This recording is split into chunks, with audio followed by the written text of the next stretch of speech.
Thank you very much. Mr. President Nikos, thank you for today's visit, for an invitation and our conversation.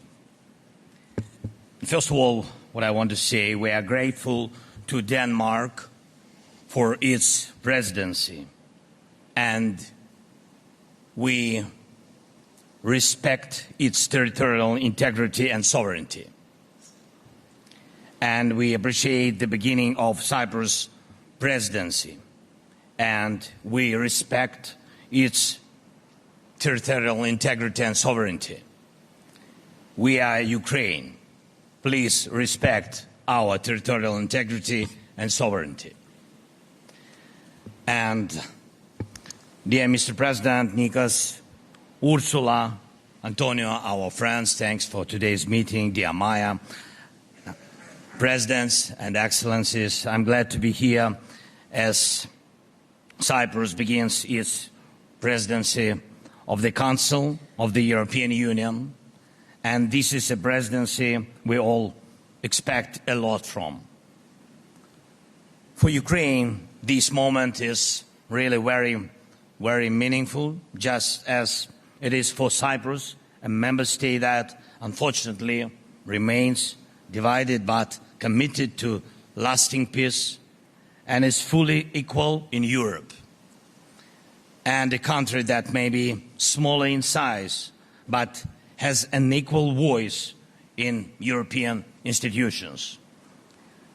This says a lot about what Europe truly is, that every nation matters and every free country in Europe deserves to be part of our shared European home. And that is what makes Europe stable and peaceful. Ukraine also deserves this to be an equal part of our common European home, and we hope that your presidency will be productive in moving us forward on this path. Nikos and I discussed this today. It's very important that Ukraine is among the priorities of the Cyprus presidency, and we are grateful for what the President has said, that we should aim to open negotiations classes at the same time during your presidency for both, of course, for both Ukraine and our friends Moldova. And this is a strong and positive ambition.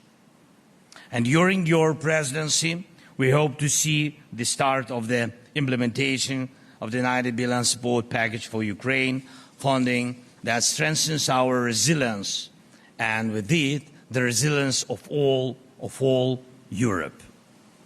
And thank you again, Ursula. Thank you, Antonio. Thank you for your support. And all the European leaders for the decision, very important decision, how to save Ukraine. It means how to save Europe. We need a practical mechanism that will allow these funds to truly help Ukraine.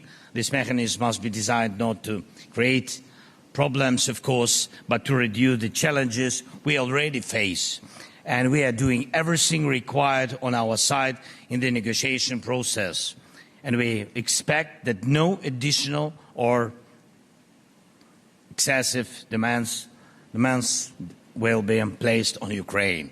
At the same time, as Cyprus begins its presidency, peace negotiations have reached a new level of intensity. We work very actively, Ukraine, our European partners, and of course the United States and all members of our coalition of the willing, from Canada to Japan, from the EU to Australia, and it is possible. And we sincerely hope that this war could end during your presidency.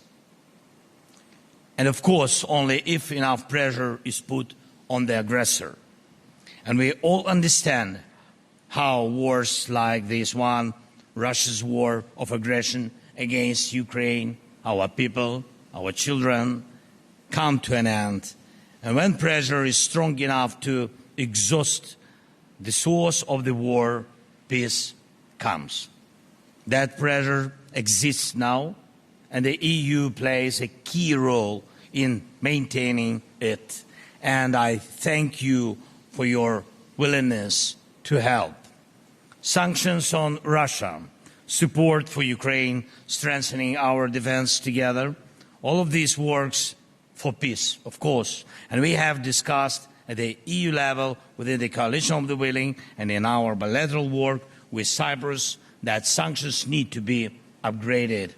A new package is being prepared, and many steps are being taken to target Russia's shadow fleet, and this will work. Every dollar Russia loses is a dollar that does not fuel the aggressor. It's extremely important that we continue receiving support both for our defense and for our diplomacy equally from all parts of Europe. That's why your support matters to us. Your recent visit to Ukraine, Mr. President, and the unity we are showing now at the start of Cyprus Presidency. This year, one of the new European initiatives, very important, the SAFE program, must also prove its effectiveness. If it succeeds, Europe will become stronger. And in many ways, this depends on your presidency, Mr. President. And we hope that together with you, with Cyprus, and with every EU country, we can work productively, of course. And I wish you a very successful presidency. I truly hope that during this month, Europe will become stronger, of course, and that people across our continent will feel that tomorrow can be safer, more stable, and better than today. And I also deeply believe that together we can help deliver one of the most important guarantees of peace and security for our nation and for the whole of Europe, Ukraine's membership in the European Union. Thank you so much.